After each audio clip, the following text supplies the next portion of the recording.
हमारे main character का नाम है टेटो और टेटो के फादर हेलीकॉप्टर से बाहर आते हैं। टेटो को इस आवाज़ से आज जल्दी उठना पड़ता है, यानी कि दोपहर के 1 बजे। वो इसी रैंडम लड़की के साथ था। वो कुछ भी कमिटमेंट नहीं चाहता था, तो जल्दी से उस लड़की के उठने से पहले वहां से वो चला गया। अपने फादर के साथ वो ब्रेकफास्ट करता है। टेटो ने अपने मेट से कहा कि आज भी मेरे बेड में एक लड़की है, प्लीज आपके सन से कहकर उसे बाहर निकालने में मेरी हेल्प करिए। मेट के सन का नाम था इगोर। ये टेटो का अच्छा फ्रेंड था।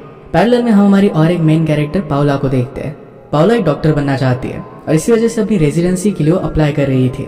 नेक्स्ट सीन में इगोर ने टेटो के बेड में जो लड़की थी उसे बाहर निकालने के लिए हेल्प कर दी। उसे कहता है कि अगर तुम चाहो तो मैं तुम्हें राइड भी दे सकता हूँ। नेक्स्ट सीन में पाउला अपने हॉस्पिटल में थी। वहां पर डॉक्टर सब लोगों को कंसल्ट कर रहे थे। पाउला और उसके फ्रेंड्स का हॉलीडे के लिए एक फेस्टिवल में जाने का प्लान था। डॉक्टर कहते हैं कि मुझे पाउला की यहाँ पर जरूरत है। पाउला को जाना था तो डॉक्टर ने कहा कि मुझे लगा था कि रेजिडेंसी तुम्हारे लिए बहुत ही इंपॉर्टेंट है। उसे ब्लैकमेल कर रहा था तो पाउला कहती कि मैं यहीं पर रुकती हूँ। ऑपरेशन के वक्त डॉक्टर उसके साथ अच्छी तरीके से बिहेव नहीं करता, उसे वो अनअप्रोप्रिएटली टच करता है और इस वजह से पाउला को गुस्सा आ गया। उसकी फ्रेंड्स फेस्टिवल के लिए निकल रही थी तो वो भी लास्ट मोमेंट पर वहां पर आ ही गई। पैरेलल में टेटो अपने घर पर मजे कर रहा था। वो इगोर से कहता है कि आज मेरा बर्थडे है, चलो हम दोनों मिलकर शॉपिंग करते हैं। वो दोनों फिर मिलकर हॉर्स राइडिंग करते हैं। टेटो को अपने बर्थडे के लिए रेंज रोवर चाहिए थी तो जाकर इसकी ओर राइड लेते हैं। वो बहुत ही फास्ट कार चला रहे थे और एक बस को ओवरटेक करते हैं। इसी बस में पाउला और उसकी फ्रेंड्स थे। वो कहती है कि यहाँ पर भी अमीर ज्यादा रहता है। पाउला को इस तरीके की अमीर लड़कों से बहुत ही हेट था। टेटो गाड़ी बहुत फास्ट चला रहा था तो एक पुलिस ऑफिसर उसे रोक लेता है। तभी कार में से लेडी ऑफिसर बाहर निकली। वो टेटो को गाड़ी से बाहर निकलने के लिए कहती है। उसकी खुद तलाशी लेती है और इसमें वो मजे ले रही थी। वो कहती है कि आज रात तो तुम्हारे यहाँ पर पार्टी है, तुमने मुझे इन्वाइट भी नहीं किया। टेटो से कहता है कि ऑफकोर्स तुम इन्वाइटेड हो। वो दोनों भी पहले एक दूसरे के साथ टाइम स्पेंड कर चुके थे। इसके बाद कार लेकर टेटो अपने फादर से मिलने के लिए गया। फादर कहते हैं कि ये कार मैं तुम्हें गिफ्ट नहीं कर सकता, मैं चाहता हूँ कि इस कार को तुम अर्न करो। टेटो ये बात समझ नहीं पाता। फादर ने कहा कि अब टाइम आ चुका है, तुम्हें हमारी कंपनी को ज्वाइन कर लेना चाहिए। तुम हमारे साथ काम करोगे तो तुम्हें बहुत ही अच्छी सैलरी मिलेगी और आसानी से इसे तुम बाय कर सकते हो। टेटो इस बात के लिए रेडी नहीं था। अगर वो सिर्फ कंपनी को जानने में इंटरेस्ट दिखाता है, फिर भी उसके फादर एक गिफ्ट करने के लिए उसे रेडी थे। वो फिर अपने एक असिस्टेंट को बुलाते हैं जिसका नाम था मोनिक। मोनिक उन्हें अपनी कंपनी का पूरा टूर देती है। वो टेटो के साथ अच्छे से बात नहीं कर रही थी। टेटो कहता है कि क्या मुझसे कुछ गलती हुई है, क्या हम दोनों ने एक साथ रात बिताई है। मोनिक कहती कि ऐसा कुछ भी नहीं है, मुझे इस जगह पर पहुंचने के लिए मेहनत करनी पड़ी है और तुम्हें आसानी से सब कुछ मिल रहा है, पर फिर भी तुम इसमें इंटरेस्ट नहीं दिखा रहे। टेटो कहता है कि तुम्हें जरा रिलैक्स करने की जरूरत है। आज रात हमारे यहाँ पर पार्टी है, तुम्हें भी इसे ज्वाइन करना चाहिए। जिस फेस्टिवल में पाउला और उसके फ्रेंड आ रहे थे, ये टेटो का ही फेस्टिवल था। टेटो की पार्टी में इगोर भी आता है, पर गेस्ट लिस्ट में उसका नाम नहीं था। इगोर ने टेटो को कहा था कि उसे एक लड़की बहुत पसंद है। टेटो से कहता है कि अगर तुम मेरी कार यूज करोगे तो लड़की इंप्रेस हो जाएगी। इगोर को लगता था कि वो लड़की वैसी नहीं है। टेटो फिर उसे उस लड़की के साथ मिलवाने के लिए गया। वो लड़की इगोर को छोड़कर टेटो से बहुत ही इंप्रेस थी। वो कहती कि मुझे पता है तुमने मुझे यहाँ पर क्यों बुलाया, तुम मुझे लाइक करते हो। और वो डायरेक्टली टेटो को किस करने लग गए। टेटो से झड़क देता है और इगोर के पीछे चला गया। टेटो ने कहा कि इसमें मेरी कुछ भी गलती नहीं थी। इगोर कहता है कि हमेशा तुम्हारे पैसों की वजह से हर एक लड़की तुम्हारे पीछे होती है। कौन सी लड़की तुम्हें एक्चुअल में लाइक करती है ये जानना बहुत ही हार्ड है। फेस्टिवल स्टार्ट होता है और एक दूसरे पर वो टमाटो फेंकने लग गए। इसमें टेटो पाउला पर टमाटो फेंकता है। पाउला इस बात से बहुत ज्यादा गुस्सा होके उसे सॉरी कहता है, पर उस पर वो बहुत नाराज थे। उसी मोमेंट पर कुछ लड़के पाउला और उसके फ्रेंड्स के साथ बदतमीजी करने लग गए। टेटो उनके साथ फाइट कर उन्हें भगा देता है। इस फाइट में उसके नाक को चोट आ गई थी। पाउला उसका ख्याल रखती है। उसे बहुत दर्द हो रहा था तो उसका नाक उसने सही कर दिया। टेटो बहुत डर रहा था और वो कहती है कि मैं डॉक्टर बनने वाली हूँ। पाउला ने कहा कि अगर तुम चाहो तो मैं तुम्हें घर तक छोड़ सकती हूँ। टेटो इगोर की बात पर सोच रहा था। पाउला को नहीं पता था कि यहाँ पर टेटो कौन है, तो टेटो डिसाइड करता है कि पाउला को अपनी आइडेंटिटी नहीं बताएगा। उसे कहता है कि मैं यही फार्म पर रहता हूँ, तो मुझे छोड़ने की जरूरत नहीं है। टेटो को भी पता चलता है कि पाउला रियो में ही रहती है। उसे हॉर्स राइडिंग के लिए पूछता है। पाउला कहती है कि अब रात में कहाँ पर जाएंगे और फिर वहां से चली गई। अगली सुबह टेटो के फादर उसके लिए कार लेकर आए थे। वो कहते हैं कि अब तुम्हें हमारी कंपनी में काम करना पड़ेगा। टेटो कहता है कि इसके लिए मैं बहुत एक्साइटेड हूँ। ये जॉब में आप जिस तरीके से मुझे ऑफर कर रहे हैं उस तरीके से मैं नहीं पाना चाहता, इसके लिए मैं वर्क करना चाहता हूँ। हमारी कंपनी का रियो में एक कॉम्पिटिशन होता है, वहां पर मैं जाना चाहता हूँ। सब लोगों के साथ मैं कम्पीट करना चाहता हूँ। इसके पीछे का तो रियल रीजन पाउला ही थी। वो भी इगोर के पास आता है, कहता है कि तुम्हें हमेशा से कॉलेज के लिए रियो जाना था, मैं वही पर जा रहा हूँ, क्या तुम मेरी हेल्प करोगे। टेटो उसे अपना प्लान बताता है।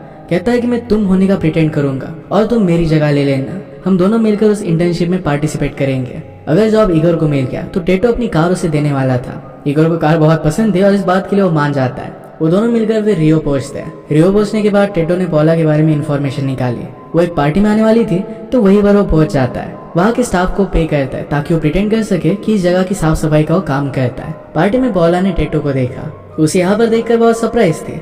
उसे पहचान जाती है। यहाँ पर पाओला को लेने के लिए डॉक्टर आता है और जबरदस्ती उसे लेकर जा रहा था। पाओला को ये सब चीजें सही नहीं लगती। उसे झटक देती है और टेटो के पास आई। डॉक्टर को दिखाने के लिए उसने टेटो को किस कर लिया। इसके बाद वो दोनों बीच के पास आते हैं। टेटो ने आज तक ओशन देखा नहीं था और देखकर उसे बहुत अच्छा लगता है। उसे अपनी कंपनी की इंटर्नशिप के बारे में कहता है। इसके बाद उसके करीब आ रहा था पर पॉला वहां से चली जाती है। अगले दिन वो अपनी इंटर्नशिप के यहाँ पर आता है। वहां पर हम मोनिक को देखते हैं जो बहुत ही ज्यादा गुस्सा थी। उसे अपने जॉब से निकाल दिया गया था। सब लोगों को इंटर्नशिप के लिए बॉस से इंट्रोड्यूस करवाया गया। बॉस का नाम था अलोना। वहां पर वो प्रिटेंड कर रहे थे कि इगोर टेटो है और टेटो इगोर की तरह प्रिटेंड कर रहा था। इगोर को फिर बहुत ज्यादा रिस्पेक्ट मिलती है क्योंकि सबको लग रहा था कि वो सीईओ का ही सन है। टेटो को यहाँ का ज्यादा कुछ भी काम करना नहीं आता तो फिर उसे कॉफी बनाने का वो काम दे देते हैं। एक एम्प्लॉय अलोना से कहते हैं कि टेटो पर अच्छे से ध्यान रखो, इस कंपटीशन में वही जीतना चाहिए। अलोना फिर टेटो समझकर इगोर का बहुत ही अच्छे से ध्यान रखती है। टेटो उसके लिए कॉफी बना कर लाता है जो एक डिजास्टर थे। टेटो को फिर कुछ डॉक्यूमेंट्स कॉपी करने का काम दिया गया जो ठीक से कर नहीं पाता। आज का डे उसके लिए बहुत ही हार्ड था। ये सब चीजें करने के लिए उसे हेल्प की जरूरत थी। वो फिर मोनिक के पास आता है। उसे कहता है कि जॉब मेरे लिए बहुत ही इंपॉर्टेंट है, इसे पाने के लिए मेरी हेल्प करो। मोनिक उसे साफ साफ मना कर देती है क्योंकि उसकी सिस्टर की रिस्पॉन्सिबिलिटी उस पर थी। सिस्टर प्रेग्नेंट थी और उसे डॉक्टर की जरूरत थी। टेटो फिर डायरेक्टली पॉला के पास आ गया। उसे मोनिक की सिस्टर के पास लेकर आता है। उसका चेकअप करती है। मोनिक को पता चलता है कि पॉला अभी तक डॉक्टर नहीं है। ये जानकर वो टेटो और बहुत गुस्सा हो गए। टेटो कहता है कि वो बनी जाएगी, कुछ ज्यादा वरी मत करो। टेटो ने कहा कि प्लीज मेरी हेल्प कर दो। अगर तुम मुझे हेल्प करती हो और मुझे जॉब मिल गया तो मेरी गाड़ी मैं तुम्हें दे दूंगा। इस गाड़ी की प्राइस बहुत ही ज्यादा थी और इस वजह से मोनिक उसे हेल्प करने के लिए मान जाती है। सुबह मोनिक जल्दी टेटो के यहाँ पर पहुंच जाती है और उसे सही से ट्रेन करती है। टेटो जल्दी पहुंचकर बहुत सारे काम करता है फिर भी उससे गड़बड़ हो जाती है। वो वहाँ के एक एम्प्लॉय से कहता है कि मुझे जरा कुछ एक्स्ट्रा काम चाहिए, मैं हमारे प्रोडक्ट पर रिसर्च करना चाहता हूँ। उन एम्प्लॉय को इम्प्रेस कर उसके चांसेस वो बढ़ाना चाहता था। ये सब कुछ मोनिक ने उसे बताया था। मोनिक उसकी प्रोग्रेस देखकर बहुत ही इम्प्रेस हो जाती है। टेटो से कहता है कि मैं पॉला को डेट पर लेकर जाना चाहता हूँ, क्या तुम इसके लिए मेरी हेल्प करोगी।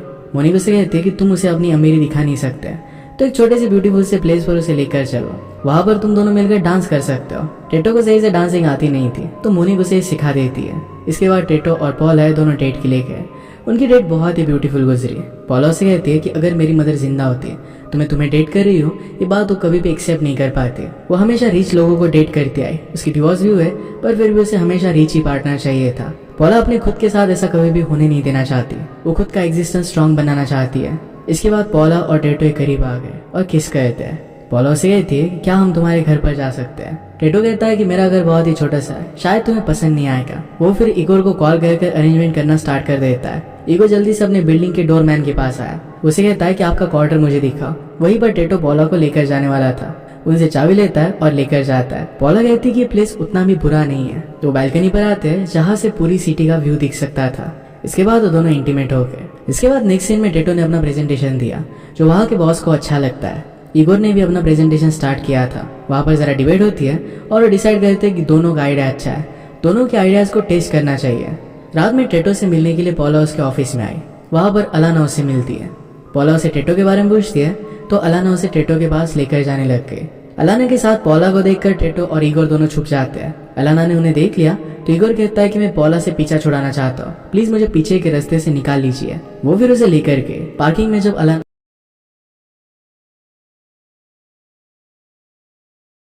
और इगोर साथ आते हैं तो अलाना इगोर के साथ घर पर जाना चाहती थी। तो उसे कहती है कि हम रेस्टोरेंट चलते हैं। इगोर कहता है कि मैं तुम्हारे लिए कुक कर सकता हूँ। होटल में उसने उसके लिए कुक किया पर अलाना को थोड़ा सा भी अच्छा नहीं लगता पर फिर भी इसे वो खा लेती है। इगोर जिस तरीके से उसे ट्रीट करता था उसे बहुत ही अच्छा लगता था, उसे लाइक करने लग गई थी। पैरेलल में पॉला और टेटो दोनों इंटीमेट होते हैं और इगोर और अलाना भी इंटीमेट हो गए। अचानक से पॉला को मोनिक का मैसेज आता है। उसकी सिस्टर की तबीयत जरा खराब हो गई थी। वो फिर मोनिक के पास आ गए। पॉला उसे हॉस्पिटल लेकर जाती है और टेटो उनके बेबी को संभालता है। पॉला थोड़ी देर में वापस आए और दोनों मिलकर एक दूसरे के साथ अच्छा टाइम स्पेंड करते हैं। अगले कुछ सीन्स में हम देखते हैं कि पॉला और टेटो इन दोनों की रिलेशनशिप आगे बढ़ रही थी। टेटो भी बहुत ही अच्छे से काम करता है। एक दिन पॉला और टेटो जब साथ में थे तो टेटो के फादर उससे मिलने के लिए आए। वो कहते कि मेरे साथ चलो। टेटो काम पर जाना चाहता था, फादर मान नहीं रहे थे तो पॉला फिर टेटो की साइड लेती है। कहती कि आप इस तरीके से उसे मैनिपुलेट नहीं कर सकते। बचपन से लेकर आज तक आपने उसे अपने साथ काम करने के लिए कहा है, उसे भी अपने फ्यूचर पर फोकस करना चाहिए। गुस्से में फिर वो वहां से चली गई। बेचारे को कुछ भी आइडिया नहीं था कि टेटो के फादर कितने स्वीट थे। कंपनी में अलाना इगोर से कहती है कि इन्वेस्टर के साथ आज तुम्हारे फादर की मीटिंग होने वाली है, हम दोनों को भी वहां पर जाना चाहिए। ये एक बहुत बड़ा प्रॉब्लम था, तो टेटो इगोर से मिलने के लिए आया। वो एक होटल डिसाइड करते हैं। टेटो रियल इन्वेस्टर मीटिंग में जाएगा और इगोर अलाना के लिए एक फेक इन्वेस्टर मीटिंग अरेंज करेगा। उन्होंने फिर एग्जीक्यूट कर दिया। आज रात एक जगह पर पार्टी हो रही थी, तो पॉला टेटो को बुलाती है। टेटो मीटिंग में से उठता है और कपड़े चेंज कर पार्टी में आ गया। पार्टी में डॉक्टर पॉला के साथ सही तरीके से बिहेव नहीं कर रहा था। पॉला की फ्रेंड डॉक्टर की ड्रिंक में कुछ मिला देती है। मिसअंडरस्टैंडिंग से ड्रिंक पॉला के हाथ में आ गई थी। टेटो जब यहाँ पर आ रहा था तो रास्ते पर एक साइकिल से टकरा जाता है। पॉला और उसकी फ्रेंड्स उसे हेल्प करने के लिए चली गई। पॉला उसे एक पिल देती है और इसे निगलने के लिए उस ड्रिंक को टेटो ही पी जाता है। वो फिर थोड़ा थोड़ा ड्रंक होने लग गया था। पॉला के साथ टाइम स्पेंड कर फिर से वो मीटिंग में आ गया। कपड़े वगैरह चेंज करता है, अपने फादर से बात करता है। अपनी कंपनी को लेकर उसकी जो विजन थी इसके बारे में वो बात करने लग गया। उसे एक्चुअल में अब कंपनी के बारे में बहुत कुछ पता था। फिर से उसे पॉला का कॉल आ रहा था, तो जल्दी से उसके पार्टी में आ गया। आकर वो उसके लिए सिंग कहता है, जो पॉला को बहुत अच्छा लगा। गलती से उसके पैर पर आग लग जाती है, तो सी में चला गया। पॉला उसे कहती कि तुम बहुत ही वियर्ड एक्ट कर रहे हो। टेटो फिर जल्दी से इस पार्टी से निकल जाता है। इस पार्टी में टेटो की एक फ्रेंड भी आई हुई थी। उसे पता चलता है कि टेटो पॉला के सामने प्रिटेंड कर रहा है। टेटो के फ्रेंड ने उसके बारे में पॉला को सब कुछ बता दिया। जिस तरीके से टेटो बार बार गायब हो रहा था, तो उसे देखने के लिए उसके फादर आए। टेटो और इगोर जब कपड़े चेंज कर रहे थे, तो फादर ये देख लेते हैं। वो कहते हैं कि यहाँ पर चल क्या रहा है। टेटो कहता है कि मैं आपको बाद में समझाऊंगा, और वहां से निकल गया। बाहर आने के बाद वो पॉला से मिलता है। पॉला कहती है कि मुझे सब कुछ पता है, तुमने मुझसे झूठ कहा था। वो बहुत ही ज्यादा हर्ट हो गई और वहां से चली गई। टेटो उस ड्रिंक की वजह से वहीं पर नीचे गिर जाता है। पॉला अपने फ्रेंड्स के पास आए और वहां पर डॉक्टर उसे जबरदस्ती करने लग गया था। पॉला कहती कि मैं एक अच्छी डॉक्टर हूँ और मुझे रेसिडेंसी चाहिए थी, इसी वजह से मैं बहुत मेहनत कर रही थी। तुम जब मुझे फोर्स करने लग गए तो मेरी काबिलियत पर मैं शक करने लग गई थी। वो बहुत ज्यादा गुस्सा हो गई थी और कहती कि अब मुझे तुम्हारी रेसिडेंसी नहीं चाहिए। गुस्से में वहां से वो चली गई। इसके बाद हम मूवी के फर्स्ट में हमने जो सीन देखा था वही देखते हैं। टेटो के फादर सब लोगों को टूर दे रहे थे। वो डोर ओपन करते तो अंदर दो लोग इंटीमेट हो रहे थे। ये और कोई नहीं तो इगोर और अलाना थे। यहाँ पर जो भी चल रहा था ये सब कुछ टेटो के फादर को पता चल गया। उस पर बहुत ज्यादा गुस्सा होता है। कहते हैं कि तुम इररिस्पॉन्सिबल हो, कुछ भी करते हो। टेटो जो भी मेहनत कर रहा था ये सब उन्हें कुछ भी नहीं देखती। इस बात से टेटो बहुत ज्यादा गुस्सा हो जाता है और वो घर से निकल जाता है। वो डायरेक्टली मोनिक के पास आया। कहता है कि मुझे अपने पैरों पर खड़ा होना है, प्लीज कुछ दिनों के लिए मुझे यहाँ पर रहने दो। मोनिक उसे कहती कि तुम्हें घर के काम करने पड़ेंगे, तो टेटो इसके लिए रेडी था। वो एक दिन फिर से पॉला के पास आकर उसे सब कुछ समझाने की कोशिश करता है। पॉला से कहती कि अमेज़न की जंगलों में उन्हें डॉक्टर्स की जरूरत थी, तो वहां पर मैंने वॉलंटियर किया है। वो यहाँ से फिर चली जाती है। नेक्स्ट डे में कंपटीशन का रिजल्ट आने वाला था। टेटो के फादर से कहा जाता है कि इस कंपटीशन में आपका बेटा है, पर उससे भी ज्यादा सिंसियर और एक लड़का है जिसे इस कंपटीशन को जीतना चाहिए। फादर कहते हैं कि जो एक्चुअल में कैपेबल है उसे ये जॉब मिलनी चाहिए। इसके बाद फिर कंपटीशन का रिजल्ट लगता है। टेटो और इगोर ये दोनों नीचे आए। वहां पर फिर एक्चुअली सब लोगों को पता चलता है कि टेटो और इगोर इन दोनों ने अपनी आइडेंटिटी एक्सचेंज कर ली थी। इगोर वहां से जाने लग गया तो अलाना उसके पीछे आती है। इगोर उससे पूछता है कि क्या तुम मुझ पर गुस्सा नहीं हो। अलाना कहती कि मैंने हमेशा टेटो जैसे लड़कों को डेट किया है, वो कभी भी लेडीज को अच्छी तरीके से ट्रीट नहीं करते। तुम बहुत ही सेंसिटिव हो और हमेशा मुझे अच्छी तरीके से ट्रीट करते हो। मैं तुम्हारे साथ रहना चाहती हूँ। वो दोनों फिर एक दूसरे को किस कर लेते हैं। अब जब टेटो इस कंपटीशन को जीत गया था